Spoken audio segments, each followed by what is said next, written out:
반갑습니다. 김영희 전문가입니다. 한 주 동안에 정말 이 다이나믹했었던 시장 어느덧 이제 또 금요일이 되면서 마감을 알리는 그런 이제 시간대가 됐네요. 그러면서 이제 항상 이 시간대에 오면 이제 또 한 주를 어떻게 잘 마무리하고 그 다음에 이제 또 다음 주를 또 어떻게 준비를 할까 이러한 또 생각을 많이 하고 오는데 참 오늘은 어떤 이야기를 해야 될지 정말 고민을 많이 했습니다. 왜냐하면 그야말로 이제 월요일 날은 역사적인 하루라고 봐도 무방할 정도로 어마어마한 그런 이제 상승이 나왔었는데 이번 주 월요일, 화요일 제외하고서는 결국에는 이러한 이제 상승폭들을 모두 다 돌려내는 하락들이 또 다시 그대로 나오고 있어서 정말 이제 한휘와 그 다음에 실망감이 공존하는 그런 한 주가 아니었나 생각이 됩니다. 그러면서 여러분들이 또 이제 월요일 날 그리고 이제 화요일 날에 얼마나 시장에 대해서 또 다시 한번 기대감을 가지고 그 다음에 또 얼마나 이 기다려왔었던 구간이 왔다 이런 이제 기쁨들을 저는 또 봤기 때문에 수요일, 목요일 그리고 오늘까지 해서 실망감이 또 얼마나 클지 어느 정도의 짐작은 갑니다. 그렇기 때문에 일단 여러분들이 이러한 상황에서 어찌됐든 앞으로 또 우리가 시장을 또 대응을 해 나가야 될 거고요. 뭐 다음 주 CPI부터 해가지고 계속적으로 또 연속적인 여러 가지 경제 지표 일정들이라든지 여러 가지 이야기들이 또 다가올 거기 때문에 그리고 그러한 이 일정들 뒤에는 12월 지나가고 또 내년이 준비 중이기 때문에 우리는 이 부분을 또 준비를 해야 될 겁니다. 그렇기 때문에 우리가 이제 이 분위기가 급변했었던 이러한 이 11월 달 장세에서 이번 주 같은 경우에는 우리가 정말 대응하기 어려울 만큼 위로 갔다 아래로 갔다 힘들었어요. 그런데 어찌됐든 이러한 상황에서 우리가 다시 한번 이제 이 좀 잘 대응을 준비를 해야 되는 타이밍이 아닌가. 어찌됐든 지나간 대로 두고 지나간 것은 지나간 대로 두고 그러면서 앞으로 다가올 것들에 대해서 다시 한번 또 준비를 잘 해야 되는 타이밍이 아닌가 생각이 됩니다. 그렇기 때문에 일단 오늘의 이 주제는 분위기 급변 11월 최적의 대응 방법은 이라는 주제로 가져와 봤어요. 지금 워낙에 이제 이 11월 달에 분위기가 급변을 하고 있기 때문에 아마 많은 분들이 대응을 할 타이밍도 없이 순식간에 이 시장의 분위기가 확 바뀌다 보니까 어떻게 대응을 할 타이밍이 없었던 것 같아요. 그러다 보니까 지금 현재 상황에서 갖고 있는 것들, 그 다음에 또 우리가 앞으로 사야 될 것들, 이러한 것들에 대해서 일단 우리가 대응할 수 있는 방법들을 한번 오늘 이야기해 보도록 하겠습니다. 먼저 이번 주에 대해서 시장이 어떻게 흘러갔는지 제 견해를 한번 말씀드려보도록 할게요. 저도 굉장히 월요일 날에 이렇게 이제 급등했다가 또 오늘까지 왔을 때 이렇게 또 순식간에 하락을 해버리니까 저도 굉장히 정신없었는데 왜 이렇게 흘러갔는지 한번 제 견해를 보시고 그 다음에 여러분들이 이렇게 한번 이제 흘러갔구나 참고해 보시면 좋을 것 같습니다. 자, 일단은 역시나 월요일 날에 가장 큰 이 호재라고 봐야겠죠. 공매도 금지에 대한 부분들, 공매도 금지에 대한 이야기가 나오게 되면서 이게 또 이제 먼저 뭐 조금씩 이야기가 나왔던 게 아니라 주말 동안에 갑자기 공매도 금지할게 땅땅땅 하고 그러고 바로 이번 주에 법안이 적용이 됐죠. 그러면서 공매도 금지라는 이러한 이제 이 시장의 이슈가 작용을 하게 됐고 그러면서 월요일 날에 어마어마한 급등이 나왔다라는 부분을 다들 기억을 하실 겁니다. 코스닥이 7%가 넘는 그러한 상승이 나오게 됐죠. 그러면서 이 공매도 금지라고 하는 것이 결국에는 이제 우리 시장을 더욱더 떨어뜨리게 하는 글로벌 증시 상황이 안 좋은데 우리 증시는 이스라엘 전쟁 중인 이런 이스라엘 증시보다도 더 떨어졌잖아요. 그러다 보니까 우리 증시를 찍어 누르는 건 역시나 공매도다. 그렇기 때문에 공매도 금지하면은 당연히 시장은 어마어마한 폭으로 올라갈 수가 있을 것이다. 이렇게 이제 예상하는 투자자들이 꽤 많았었죠. 그러면서 공매도 금지가 이 법안이 진행이 됐고 그러면서 월요일 날에 어마어마한 상승이 나왔다라는 부분을 우리가 확인을 할 수가 있었습니다. 그러면서 이제 결국에는 어마어마한 이 급등이 나왔죠. 코스닥 7% 넘게 급등이 나오게 되면서 저는 코로나 이후에 처음 본 것 같아요. 코스닥이 상승 사이드카가 발동이 됐죠. 그러면서 2020년 6월 이후에 처음으로 급등 사이드카가 발동이 됐고 역대 30번째 이 시장이 굉장히 역사가 긴데 역대 30번째 정도로 그야말로 이제 1년에 한 번 나올까 말까 그런 사이드카가 발동이 됐다라고 보시면 될 것 같습니다. 자, 그러면서 저는 이렇게 시장이 상승이 나왔던 데에는 굉장히 복합적인 요소들이 작용을 했다라고 보고 있어요. 물론 이제 공매도 금지가 트리거가 된 건 맞다라고 생각을 합니다. 공매도 금지가 트리거가 됐다라고는 생각을 하는데 공매도 금지에 이어서 여러 가지 복합적인 요소들이 월요일 날에 한꺼번에 다 작용을 했다 보니까 그러면서 시장이 어마어마한 급등이 나왔다라고 보고 있습니다. 그러면 그러한 이제 이 트리거를 발족시키는 건 공매도 금지였지만 그러면 이제 다른 긍정적인 요소들은 뭐가 있었을까라고 한다면 이러한 이야기들이 있었죠. 먼저 국채 금리 하락에 대한 부분들. 제가 저번 주부터 저저번 주 뭐 계속해서 이제 강조를 드렸었지만 우리 시장의 가장 큰 악재는 사실상 미국 국채 10년물의 금리다라고 말씀을 드렸었죠. 10년물 금리가 계속해서 5%를 뚫느냐 마느냐 이런 이제 움직임들이 계속해서 나왔었고 결국에는 이제 이 국채 10년물이 올라가는 게 결국에는 이 미국의 재정 적자가 계속해서 좀 심해지고 있다 이런 이야기들이 나오게 되면서 그러면은 이제 10년물 금리가 계속해서 이제 올라간다라고 했을 때 위험 자산에 대한 투자 심리는 떨어질 수밖에 없으니까 그러면서 우리나라 증시가 상대적으로 이 10년물 국채 금리가 급등함에 따라서 계속해서 하락을 했었습니다. 그러면서 가장 큰 악재라고 볼 수가 있었는데 결국에는 10년물 국채 금리가 하락을 했죠. 약 이제 4.6%대, 4.5%대까지 이렇게 이제 하락을 했었고 뭐 그때 당시에 이제 뭐 미국 재무부에서 발행을 했었던 뭐 3년물 채권이 이제 성공적으로 다 팔렸다라는 것들, 뭐 그다음에 뭐 추가적으로 이제 FOMC에서 뭐 동결 진행했던 것들, 뭐 이런 것들이 복합적으로 겹치게 되면서 10년물 국채 금리가 어느 정도 조정이 나왔었습니다. 그러면서 국채 금리가 조정이 나왔었던 부분들, 그 다음에 역시나 또 유가를 이야기를 해야겠죠. 유가가 하락을 한 부분들, 유가가 계속해서 이제 올라간다라고 하는 건 결국에는 우리 물가에 대해서 또 자극을 할 수 있는 요소가 되는 거잖아요. 지금 이 시장이 이렇게나 힘든 건 역시나 결국 인플레이션을 제대로 잡지 못했다라는 부분에 대할 거고 그러면서 인플레이션이 계속 심화되게 되면서 너무나도 가파른 금리 인상이 진행이 됐고 가파른 금리 인상이 진행이 되다 보니까 결국에는 기업들의 이런 이자 부담, 그 다음에 뭐 국가의 이자 부담, 각 가게의 이자 부담 이런 것들이 커지게 되면서 결국 이 경기가 힘들어지는 이런 상황들이 또 연쇄적으로 나타나게 된 거잖아요. 그래서 결국 우리 시장, 뭐 해외 시장 할 것 없이 물가가 가라앉는 게 중요한 거고 10월 달에 악재다라고 한다면 역시나 유가 급등에 대한 부분이었을 겁니다. 중동 전쟁이 터지게 되면서 유가가 90달러를 돌파하는 그런 기염을 토했고 그러면서 이거 내년까지 갔을 때 유가 150달러 간다 이러한 이야기들도 나왔었죠. 그런데 결론적으로 이 유가가 급락을 했습니다. 유가가 급락을 했고 그러면서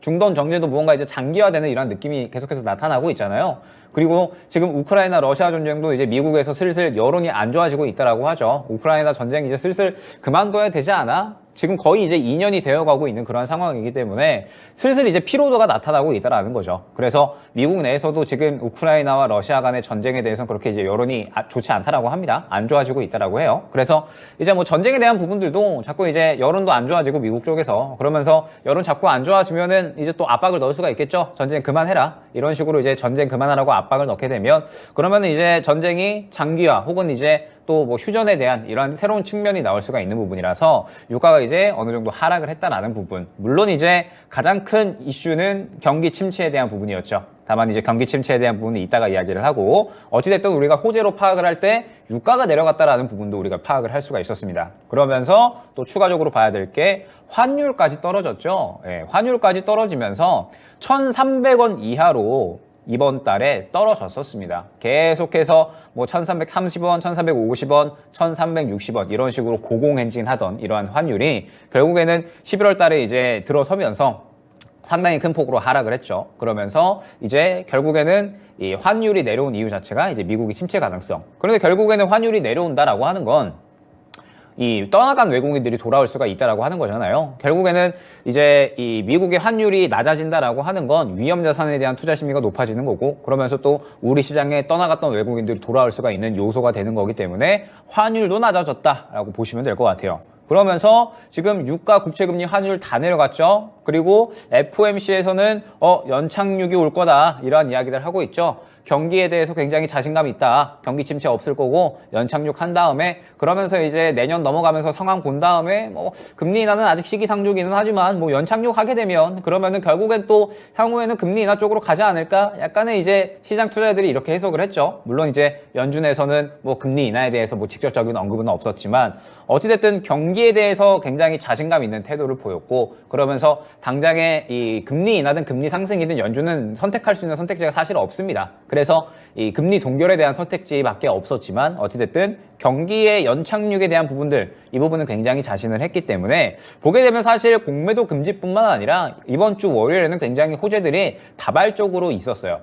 이 국채금리 하락에 대한 부분, 그 다음에 뭐 유가 하락, 그 다음에 뭐 환율 하락, 그 다음에 FOMC에서도 이번에 동결했는데 뭔가 이번에 파월이 또 비둘기적인 발언을 해준 것 같고 그러면서 지금 이제 시장이 월요일 날에 상당히 올라가 준 건데 여기에 공매도 금지라는 완전히 이제 이 폭죽을 쏘아 올릴 수 있는 트리거가 발동을 하다 보니까 코스닥이 정말 7%가 넘는 이러한 이제 어마어마한 급등이 나오지 않았나라고 생각이 됩니다. 그런데 우리가 사실 생각을 해봐야 될 게 다른 방향 쪽으로도 생각을 해야 돼요. 물론 월요일 날에 좋은 이야기들이 상당히 많이 나왔었지만 지금 현재 미국의 상황, 그 다음에 유가가 내려간 배경, 그리고 환율이 내려간 배경 이런 것들을 생각을 하면 시장에 대해서 마냥 좋게만은 생각을 할 수가 없겠다라는 생각이 드실 겁니다. 자, 그러면 반대쪽에 한번 이야기들을 볼까요? 자, 보게 되면 결국에 국제 유가가 하락을 한 이유가 무엇이냐? 결국 이게 중요한 거예요. 물론 뭐 전쟁 장기화에 대한 부분들, 뭐 그다음에 뭐 미국에서 이제 여론이 안 좋아지고 있다, 전쟁에 대한 뭐 이러한 이야기들이 나오고 있지만 결국 유가가 하락을 한 이유는 뭐예요? 경기 침체입니다. 경기 침체 때문에 경기가 침체하게 되면 유가 수요가 내려갈 수밖에 없다. 석유에 대한 수요가 내려갈 수밖에 없기 때문에 그렇기 때문에 국제 유가가 이렇게 급락을 했다라는 내용이 최근의 내용이었습니다. 그러면서 이 유가 하락에 대한 부분들을 보게 되면 중국 수출 둔화가 상당히 큰 영향을 끼쳤다라고 이야기가 나오고 있죠. 그러면서 지금 중국의 경기 계속해서 지금 시진핑 주석이 살리려고 노력하고 있죠. 최근에 미국과 계속해서 투닥투닥거리다가 시진핑 주석이 약간 스탠스 변화를 했잖아요. 투닥투닥거리다가 지금 상황 보니까 싸울 상황이 아닌 것 같아. 그래가지고 미국 얘들아 미안하니까 우리 당분간은 좀 멈추고 내실에 좀 신경 쓰자. 약간 이러한 스탠스로 바꿨잖아요. 그래가지고 지금 중국의 상황은 계속해서 좀 어떻게든 살려야 됩니다. 부양책을 조금 더 써서라도 돈을 조금 더 써서라도 지금 현재 중국의 이러한 경기 상황을 살려내야 되는데 생각보다 지금 중국의 회복이 여의치가 않다라는 거죠. 그러면서 중국이 어찌됐든 제조업에서도 한 몫을 하는 국가니까 그러다 보니까 중국의 경기가 안 좋게 되면 당연하게 국제 유가는 내려갈 수밖에 없다라고 하는 이야기가 계속해서 나오고 있는 겁니다. 그러면서 결론적으로 이제 국제 유가가 상당히 급락을 했다라는 부분을 우리가 확인을 할 수가 있는 거고 여기에 대해서 생각을 해봐야 될 게 뭐예요? 지금 사우디하고 그 다음에 러시아가 계속해서 감산을 하고 있죠. 그죠? 사우디하고 러시아가 계속해서 감산을 하고 있는데 감산을 하는 이유가 뭐예요? 결국에는 감산을 하는 이유는 결국 지금 현재 유가가 너무 낮다라는 거예요. 유가가 너무 낮고 우리는 지금 기름으로 돈을 벌어야 되는데 지금 사우디 같은 경우에 벌려놓은 사업 엄청 많잖아요. 우리가 가장 잘 알고 있는 뭐 네옴시티. 그다음에 러시아 같은 경우에는 여기서 돈 안 벌면은 나라가 안 돌아가죠. 지금 전쟁 중인데 그나마 여기로 돈을 벌어야죠. 그래서 사우디와 러시아가 계속 감산을 진행하고 있는 거죠. 돈을 계속 땡겨와야 되니까 여기에서. 그래서 지금 이 감산에 대한 정책을 계속해서 펼쳐나가고 있는 건데 자꾸 이렇게 기름이 떨어져? 그럼 연말까지 감산을 한다라고 했는데 감산이 연장될 가능성도 우리가 생각을 해야 됩니다. 그러면은 유가 급등에 대한 시나리오는 여전히 아직까지 저는 남아있다라고 보고 있어요. 자, 그러면 지금 현재 유가가 떨어졌었던 부분이 경기 침체, 그 다음에 유가 급등에 대한 시나리오도 여전히 아직까지는 남아있는 것 같아요. 자, 그러면서 하나 더 보도록 하겠습니다.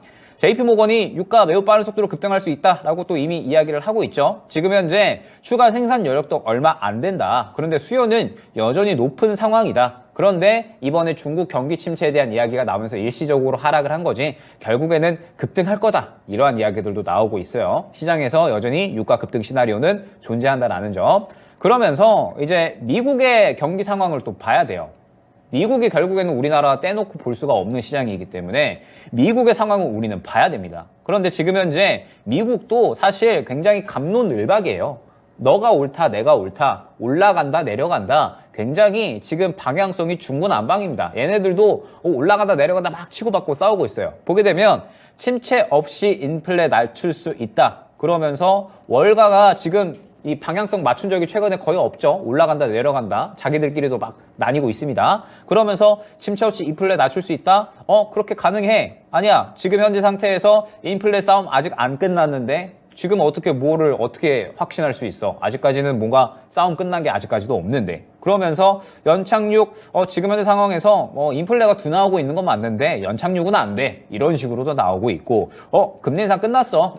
이제 금리 인하 할 거야. 내년에. 이런 식으로 이야기도 나오고 있어요. 좋은 이야기, 안 좋은 이야기, 조금 더 좋은 이야기, 조금 더 안 좋은 이야기 이런 식으로 계속해서 갑론을박이 지금 막 이제 투자자들끼리 전문가들끼리 하고 있는 상황입니다. 그러니까 지금 제가 볼 수 있는, 제가 지금 현재 시장에 대해서 보는 뷰는 굉장히 혼란스러워요.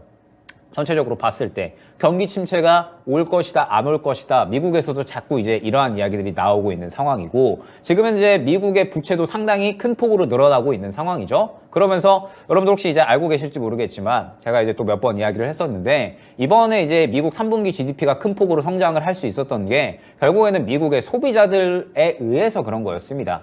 미국의 소비자들이 돈을 큰 폭으로 쓰니까, 그러면서 이제 이 소비를 기반으로 해서 이번에 3분기 성장률이 상당히 잘 나왔던 거고 4.9%라는 경제 성장률을 기록을 했죠. 그런데 4분기에는 2.1% 정도로 반토막이 더 난 이러한 이제 수치가 예상이 되고 있습니다. 즉, 지금 현재 미국 소비자들의 여력도 슬슬 떨어지고 있다라는 뜻이 되는 거예요. 이번에 뭐 미국 소비자들 뭐 신용카드 연체율이나 아니면 또 저축률이 슬슬 낮아지고 있다라고 하죠. 그러면서 최근에 여러분들 혹시 뉴스 보셨는지 모르겠는데, 미국에서 이제 뭐 굉장히 큰 은행은 아니에요. 자산 규모가 1,000억도 안 되는 은행이기는 한데, 한 은행이 또 이제 파산을 했습니다. 그러면서 지금 은행에서도 이러한 이제 이야기들, 우리 예전에 실리콘밸리 은행 사태 기억하시죠? 그러면서 시장이 상당히 악재에 민감했었는데, 이러한 상황에서 또 이제 은행도 사실 파산을 했었어요. 그런데 우리나라에서는 그렇게 뭐 큰 이슈거리가 되지는 않았죠. 다만 우리가 이제 여기서 좀 생각을 해봐야 될 게, 경기 침체가 온다, 안 온다, 혹은 시장이 좋아진다, 안 좋아진다라는 부분에 대해서 너무 확신을 가지고 움직이면 안 되지 않을까라는 생각을 저는 지금 계속해서 하고 있어요.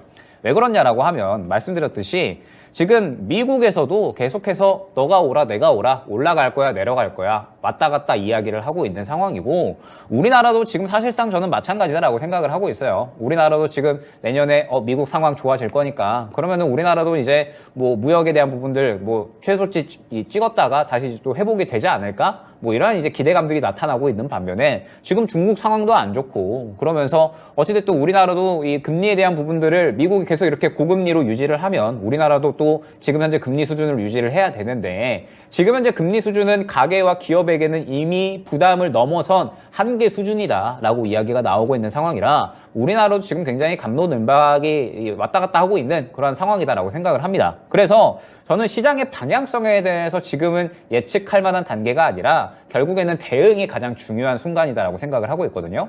왜냐라고 하면 좋은 이야기들도 분명하게 많이 나오고 있지만, 지금 현재 이 미국이나 유럽이나 중국의 이러한 상황들을 봤을 때 안 좋은 이야기들도 너무 많이 나오고 있어서, 4분기 성장은 3분기 대비 절반 수준, 잠재 성장률 밑돌 가능성 제기, 신용카드 연체율 8년 만에 최고, 미국 이러한 이야기 나오고 있죠. 뭐 유로존 인플레 지난달 뭐 2.9% 굳혀, 소비 위축, 경기 둔화 현상 뚜렷하다, 이러한 이야기들 나오고 있고, 중국은 뭐 말할 것도 없고요. 지금 디플레 우려까지도 나오고 있죠. 중국은 워낙에 경기 상황이 안 좋다 보니까. 그러면서 지금 현재 좋은 이야기들도 나오고 있지만 사실 시장에는 안 좋은 이야기들도 꾸준히 나오고 있는 상황이라, 우리가 방향성에 대해서 지금 현재 미리 예측을 하는 것은 옳지 않다라고 생각을 합니다. 저는 그때그때 상황에 맞추어서 최선의 대응을 하는 게 저는 지금 현재 시장 상황에 대해서 굉장히 중요하다라고 보고 있어요. 그래서 사실 저는 월요일 날의 상승이 지금부터 이제 핵심이 될 것 같은데, 저는 그래서 월요일 날의 상승이 사실 조금 아쉬웠습니다.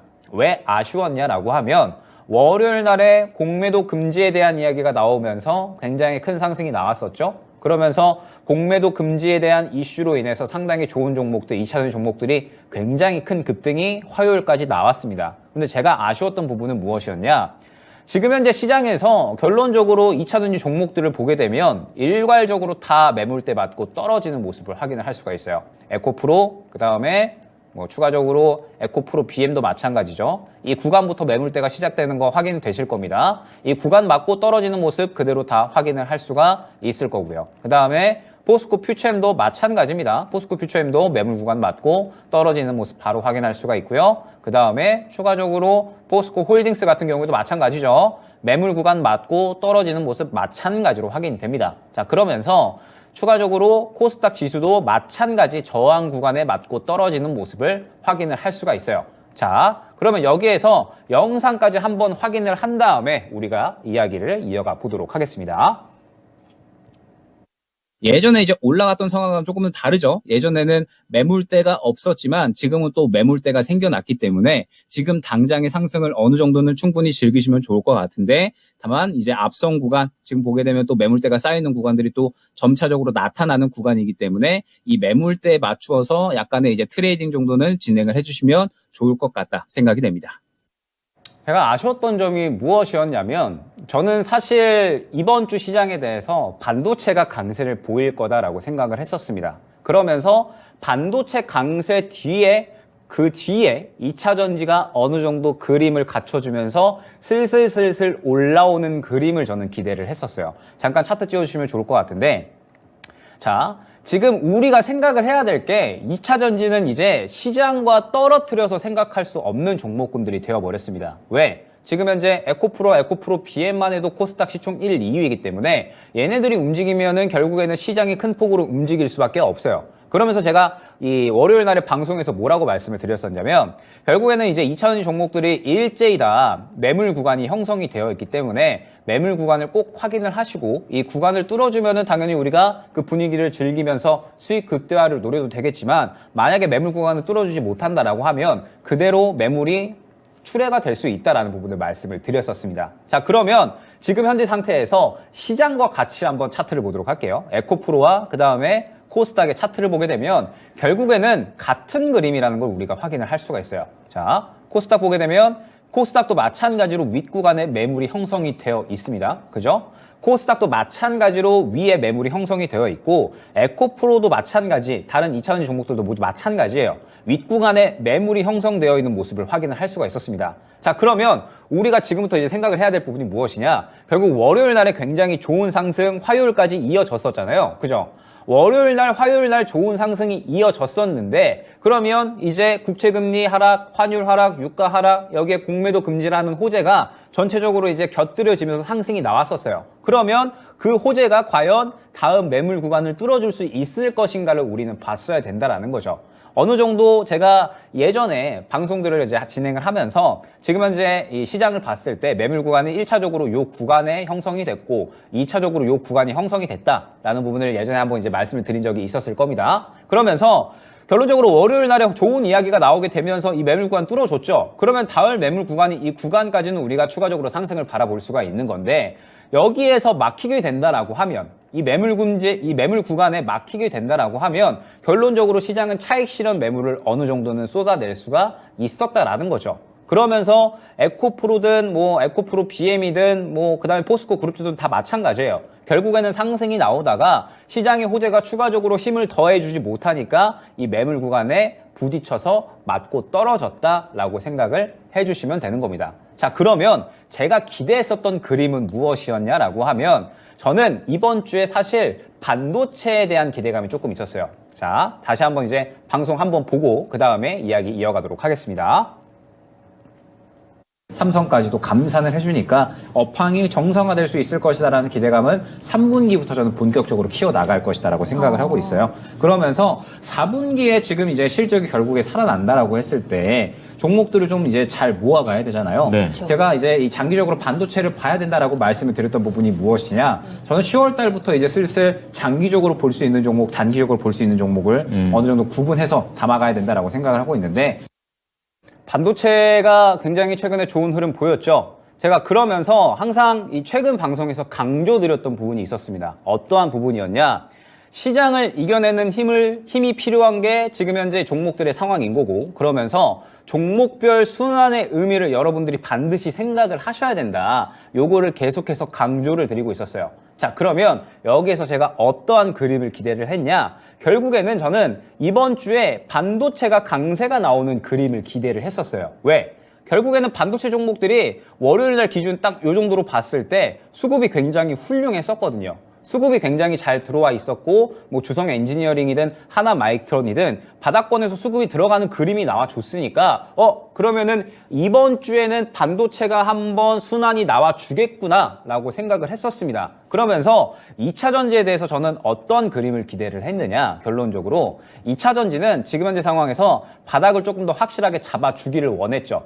바닥을 확실하게 잡아주기를 원하면서 제가 여러분들께 항상 강조드리던 부분이 뭐였어요? 수급이 들어가는 구간이 나오게 되면은 그 구간에 대해서 확실하게 이제 안내를 드리겠다라고 말씀을 드렸었는데, 결론적으로 이 시장이 월요일, 화요일 날에 너무 이제 급박하게 좀 상승이 나오다 보니까 결국에는 수급이 제대로 들어갈 만한 타이밍이 없이 급반등 이후에 충분한 힘을 쌓아주지 못하고 매물대에 부딪히면서 지금 하락이 나오고 있다라고 해석을 해주시면 되는 겁니다.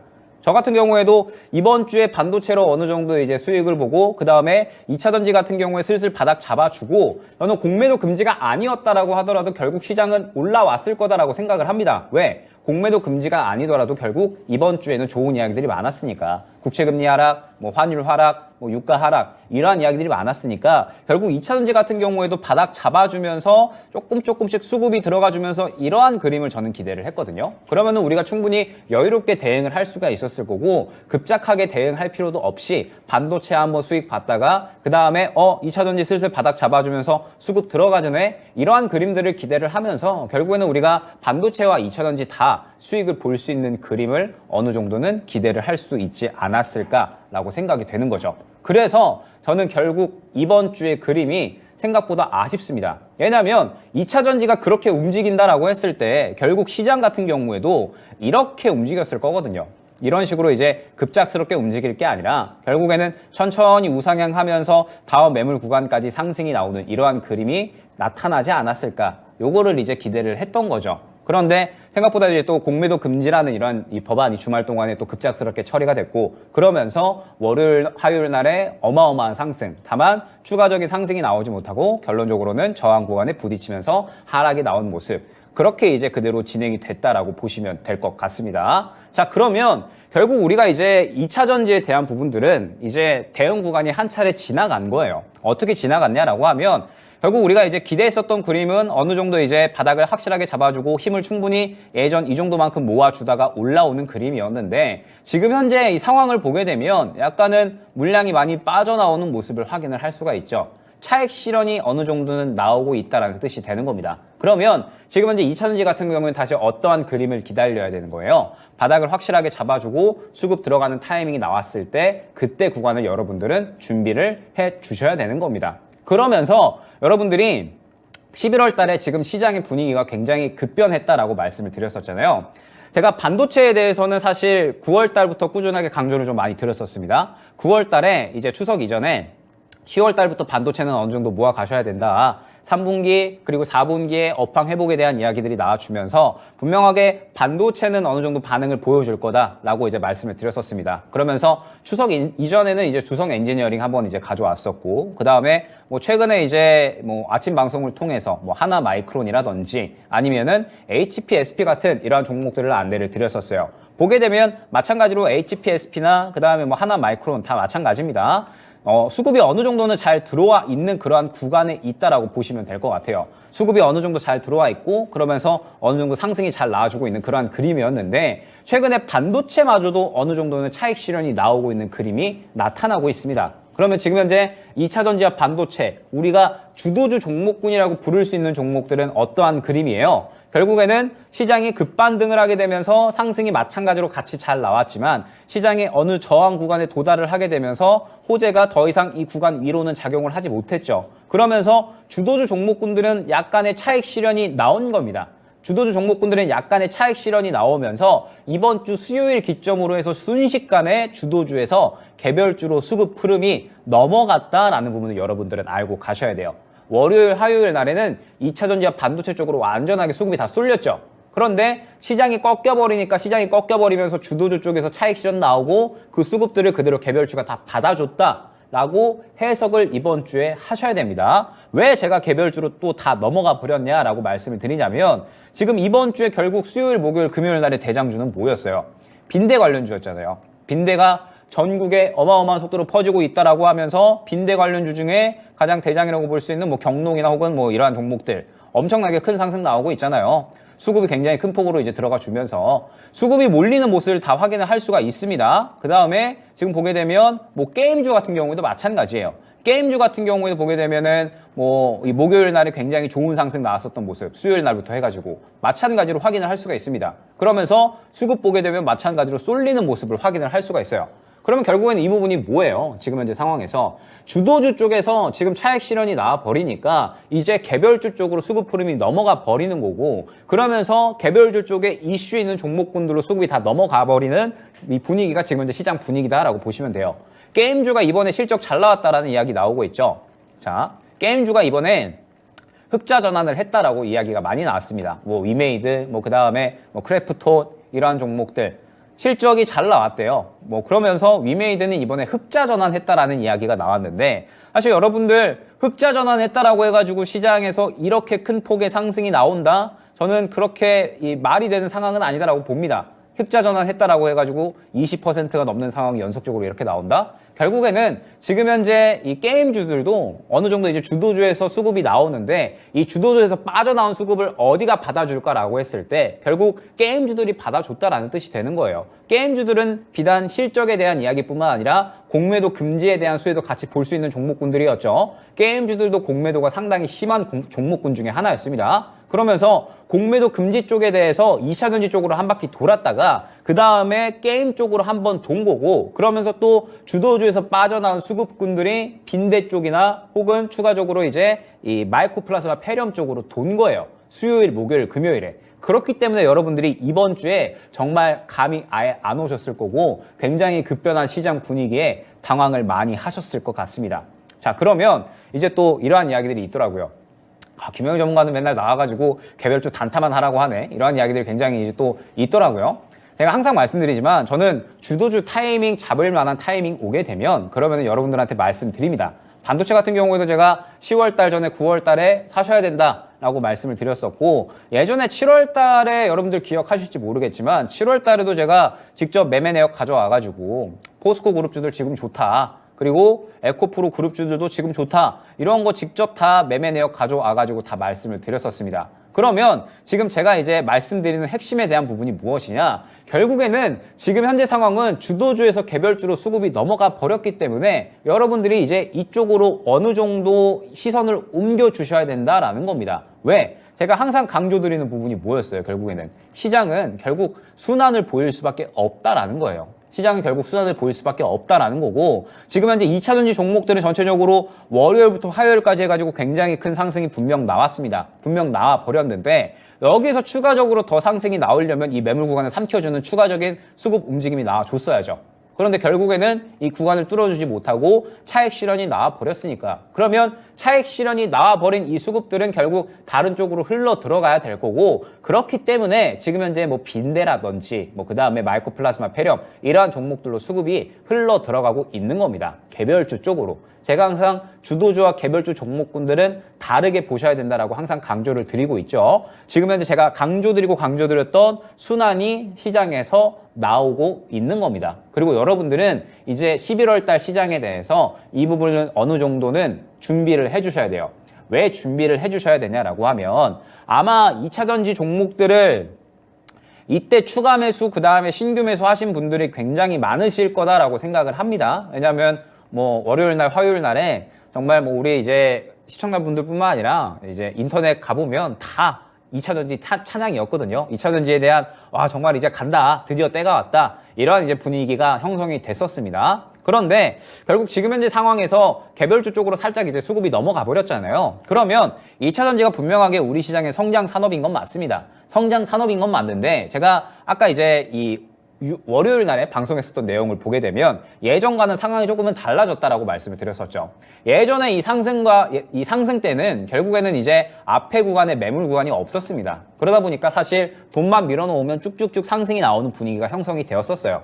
그런데 지금 현재 2차전지 종목들은 보게 되면 너나 할 것 없이 모두 다 매물 구간이 형성이 되어버린 구간이기 때문에 결국에는 이 구간을 소화하는 과정들이 길게 필요할 겁니다.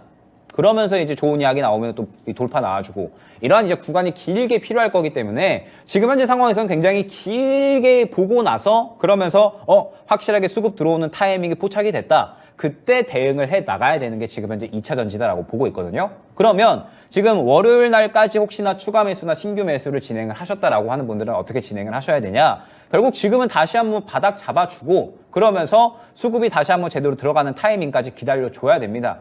그때가 다시 한번 2차 전지가 주목을 받는 타이밍이 되는 거고 시장에서 제대로 상승이 나오는 타이밍이 되는 거기 때문에 제가 지금 드리는 말씀은 2차 전지가 다시 한번 제대로 상승이 나올 때까지 타이밍을 기다리자라는 거예요. 그리고 지금 현재 그 타이밍이 올 때까지 주도주에서 개별주로 수급이 넘어가 버렸잖아요. 그러면은 이쪽에서 수익을 안 챙기면 어디서 챙길 거냐라는 거죠. 어디서 수익을 챙겨야지 결국에 우리가 주도주에 이 대응을 할 수가 있어요. 결국에는 이쪽에서 수익을 어느 정도는 챙겨놔야지 주도주 쪽에다가 우리가 대응을 할 수 있는 힘을 비축을 해 놓을 수가 있다라는 겁니다.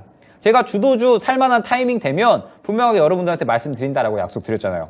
반도체 같은 경우에도 제가 추석 전에 요거 지금 어느 정도 이제 타이밍 왔으니까 매수하셔야 된다. 이렇게 이제 말씀드렸고 2차 전지도 분명하게 그러한 타이밍 오면 말씀드릴 겁니다. 그런데 아직까지 저는 타이밍이 오지 않았고 월요일 날에는 너무 이제 급하게 움직였기 때문에 결국에는 이틀 만에 또 매물대 받고 떨어지는 움직임이 나왔잖아요. 제가 지금 바라고 있는 2차 전지에 대한 그림은 말씀드렸듯이 급하게 움직이는 게 아니라 천천히 확실하게 바닥 잡아주면서 예전과 같이 수급이 강하게 밀어 올려지는 구간을 기다리고 있는 겁니다. 자, 그러면 이제 이 시장에 대한 부분을 한 번 더 이제 이야기를 해야 될 것 같은데 지금 시장이 어느 정도 이제 21선을 지켜주려는 노력을 하고는 있어요. 그죠? 지금 코스닥이나 코스피나 어느 정도 시장을 지켜주려는 노력은 하고 있는 상태고 그러면서 이제 이 11월 달 후반부 그 다음에 12월 달까지 우리가 달려가야 될 것 같은데 자, 일단 다음 주에 CPI 발표가 예정이 되어 있습니다. 그죠?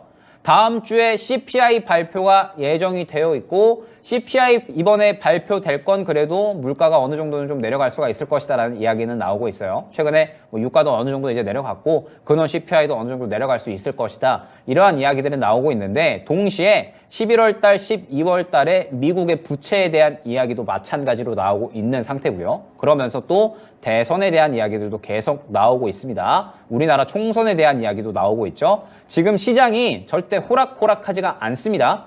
계속해서 미국은 경기 침체 그리고 늘어나는 국가 부채에 대해서 이야기를 하고 있고 그러면서 대선과 총선 다가오기 때문에 굉장히 시장이 왔다 갔다 급변하는 타이밍이 저는 올 거다라고 생각을 하고 있어요. 그러면서 지금 이 미국에서 자 CPI가 잘 나온다라고 해가지고 과연 드라마틱하게 잘 나올 것인가 요것도 한번 생각을 해봐야 될 것 같고 연준이 이번에 파월이 약간의 매파적인 발언을 했잖아요. 그죠? 파월이 약간의 매파적인 발언을 했습니다. 최근에는 비둘기적인 발언을 했다가 이번에는 매파적인 발언을 왜 했을까요? 최근에 FOMC에서는 그래도 금리 동결하면서 무언가 좀 비둘기 쪽에 가까운 발언을 했는데 이번에는 금리 인상에 대한 발언을 해버렸어요.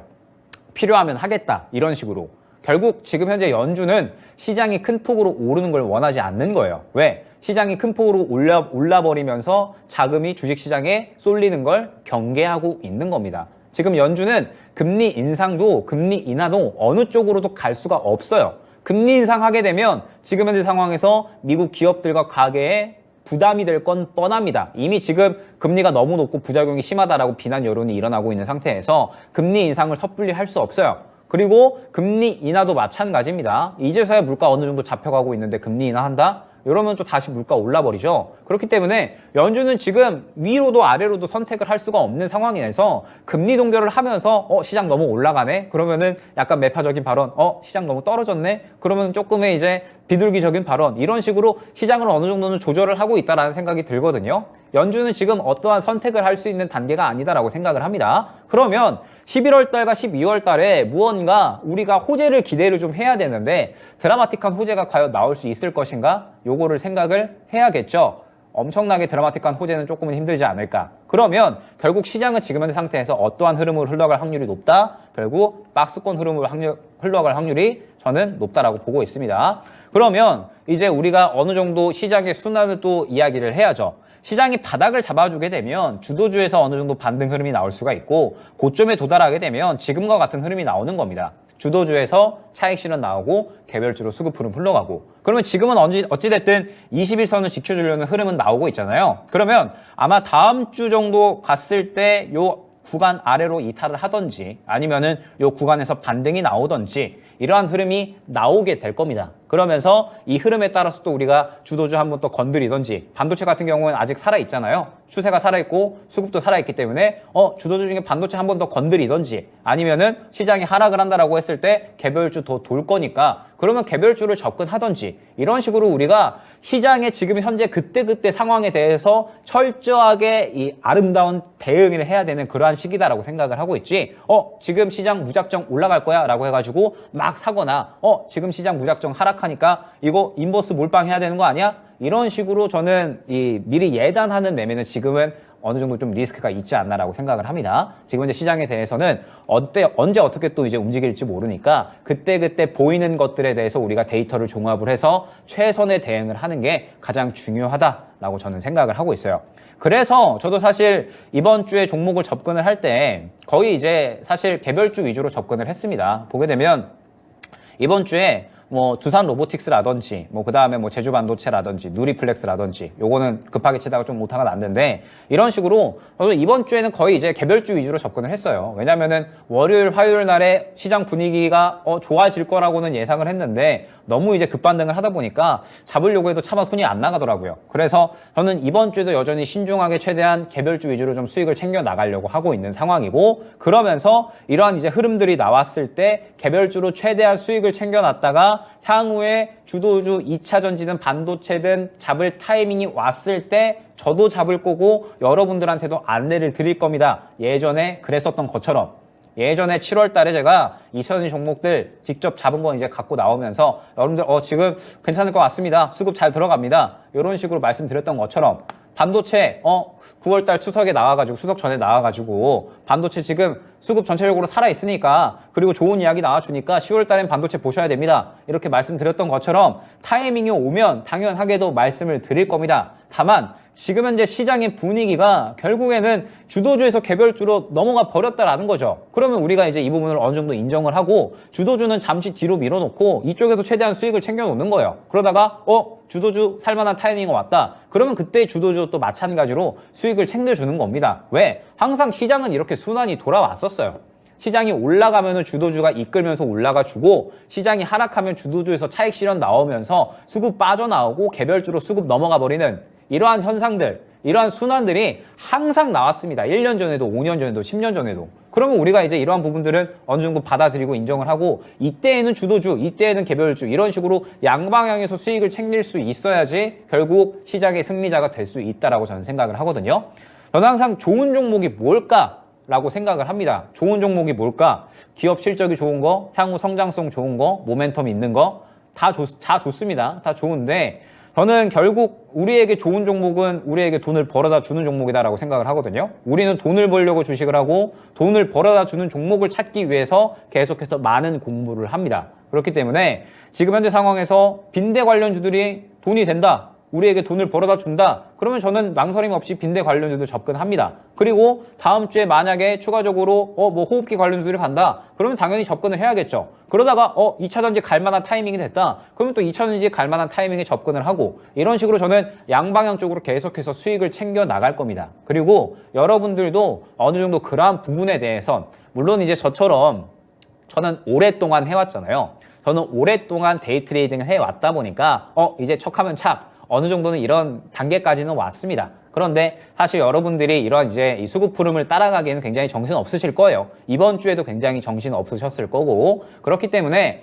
여러분들이 이것처럼 뭐 굉장히 발빠르게 움직이셔라 라고 하는 건 아니에요. 다만 시장의 흐름을 어느 정도는 파악하고 가셨으면 좋겠다라는 거죠. 지금 현재 주도주에서 약간은 차익 실현이 나오고 있으니까 그러면은 개별주 쪽에서 한번 수익이 날 수 있는 종목을 찾아볼까? 주도주 물론 앞으로 이제 우리 시장의 주력 산업이고 성장 산업이지만 지금 당장은 시장에서 주목을 받고 있지 못하니까 어느 쪽이 시장에서 주목을 받고 있을까? 이런 부분들을 한번은 생각을 해보셨으면 좋겠다라는 겁니다. 그러면서 제가 봤을 때 11월 달, 12월 달 시장의 뷰는 당장에 엄청난 호재가 나오기는 힘들다라고는 저는 보고 있어요. 결국에는 이번 이제 월요일 날에 우리가 생각을 해보면 월요일 날, 화요일 날에 뭐 공매도 금지, 뭐 그다음에 유가 하락, 환율 하락, 뭐 국채금리 하락 이러한 이야기들이 나오게 되면서 시장이 굉장히 큰 폭으로 올라갔지만 결국 코스닥 기준으로 했을 때 850, 860 이 저항선을 뚫어내지는 못했습니다. 그러면 결국 이보다 더 좋은 호재가 어느 정도는 나타날 필요가 있다라는 거고, 그러면 지금 현재 그냥 하락 수준에서 멈추는 게 아니라 안정 단계까지는 가줘야지.